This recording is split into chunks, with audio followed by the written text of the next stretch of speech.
Você reparou que vários influenciadores que eram low code até o fim pararam um pouco de falar de Bubble e Flutterflow e começaram a falar de IA, automação, construir agentes?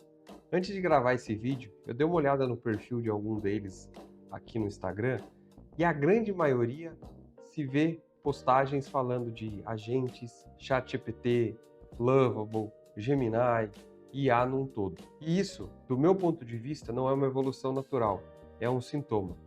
A promessa do low code bateu na realidade. Nesse vídeo, eu vou te mostrar por que essa virada aconteceu, quais são as fragilidades do low code que forçou a isso e por que essa combinação de IA mais automação não resolve o problema raiz. Inclusive, ela pode até piorar.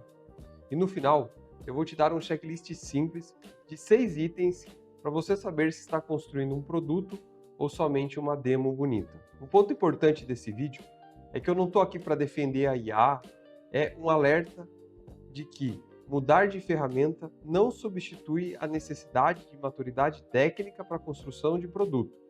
Já venho falando disso em alguns outros vídeos e faço essa ressalva nesse porque tende a ser um vídeo um pouco mais polêmico. E se você não entender isso, você provavelmente vai ser convencido por demos, até o dia que essa conta chegar. A promessa do low code, do meu ponto de vista, ela rachou e a superficialidade só trocou de roupa.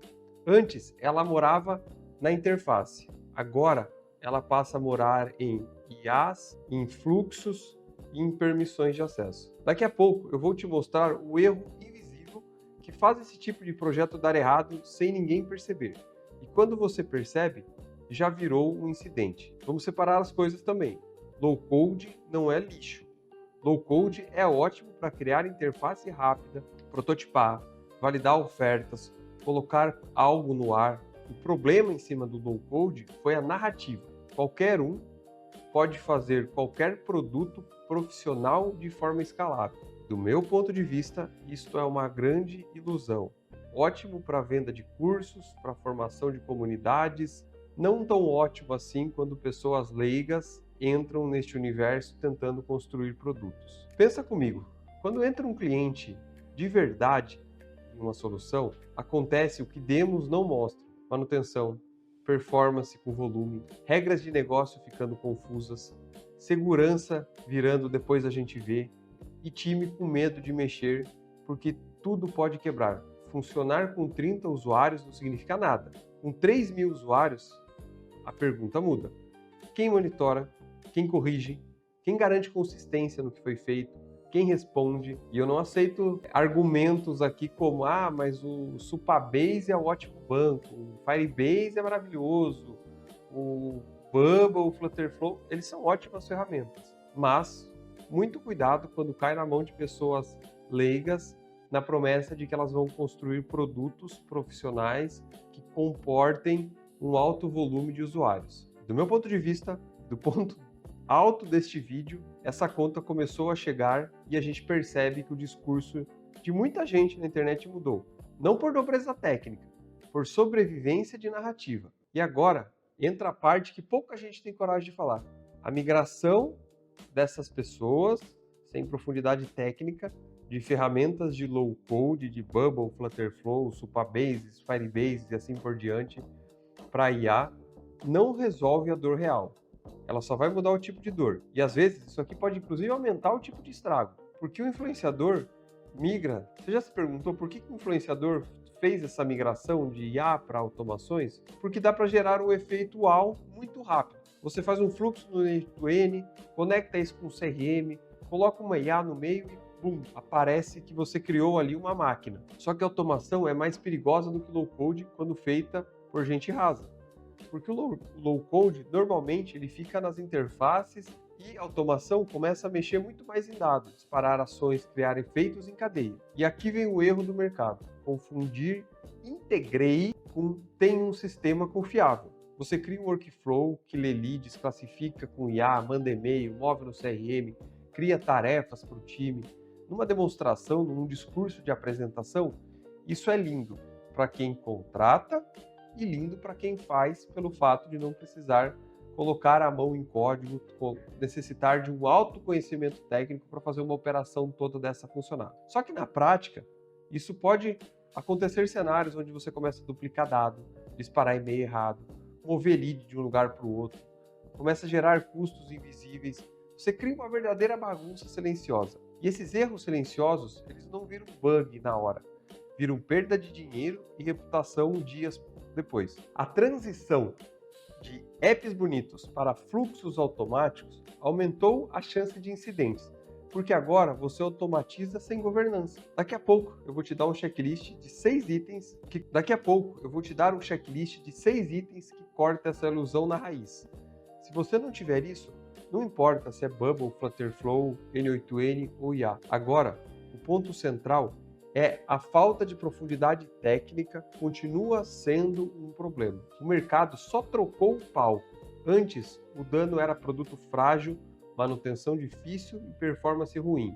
Agora, o dano pode ser vazamento de dados, disparo indevidos, alterações erradas em sistemas, decisões automáticas sem auditoria e reputação queimada. E isso é especialmente perigoso para quem não é técnico, porque não aparece a olho nu.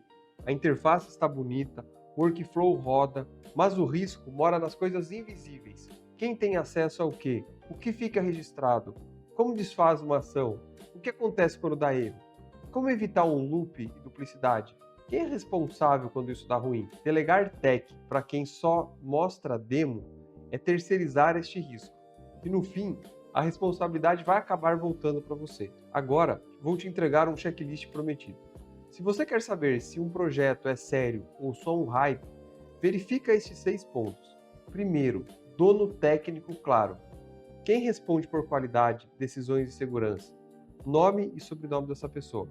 Essa pessoa é devidamente gabaritada para seguir dando manutenção e construção de um projeto no nível de responsabilidade que o seu está entrando? Segundo, rastro e auditoria. Se der ruim amanhã, eu consigo ver o que aconteceu, quando e por que isso aconteceu? Terceiro, limites bem definidos. O que o sistema pode fazer, o que ele é proibido de fazer, o que é responsabilidade de um front-end, o que é responsabilidade de um back-end, o que é responsabilidade de uma integração. Quarto ponto, a falha segura. Quando dá erro, ele falha de um jeito controlado, específico, em determinado ponto, ou ele vira um caos silencioso em todo o sistema. Quinto ponto, fonte de verdade dos dados. Quem manda nos dados? Ou isso está tudo espalhado em integrações? Como isso está seguro? Como é controlada essa segurança, essa entrega dessas informações? É limitadas por quem está chamando, por perfil de acesso, ou simplesmente você está expondo toda a sua base de dados para um front-end fazer o consumo disso? Sexto ponto é a manutenção sem medo.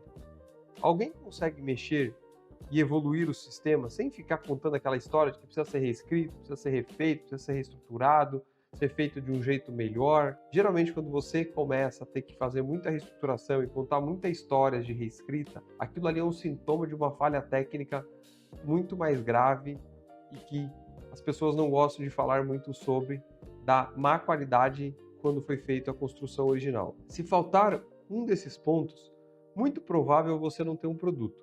Você tem um experimento com cara de produto. Então, voltando ao título inicial do vídeo, por que será que influenciadores mudaram esse discurso? Porque a promessa do low code encontrou a realidade. E a nova vitrine agora passa a ser IA mais automação. Só que o ponto mais importante nunca é a ferramenta da moda. É o que continua igual, a profundidade técnica. Se você quer construir coisa séria, lembre-se, low code, automação e IA podem acelerar, mas sem governança e base técnica, você só acelera o risco. Use essas ferramentas com moderação. Entenda o estágio do teu negócio, entenda o que você vai construir, para quem você vai construir, quais são as exigências técnicas daquilo que você precisa construir e escolha as ferramentas mais adequadas para cada uma das coisas. E comenta aqui, na sua visão, o maior risco hoje está onde? Segurança, manutenção, governança, esse crescimento desenfreado de ferramentas low code ou em algum outro ponto? Se você já viu essa virada de low code para IA, comenta um vi aqui também que eu quero saber. Eu sou Gustavo Fernandes e não estou aqui para falar coisas que agradam, e sim para falar verdades que precisam ser ditas.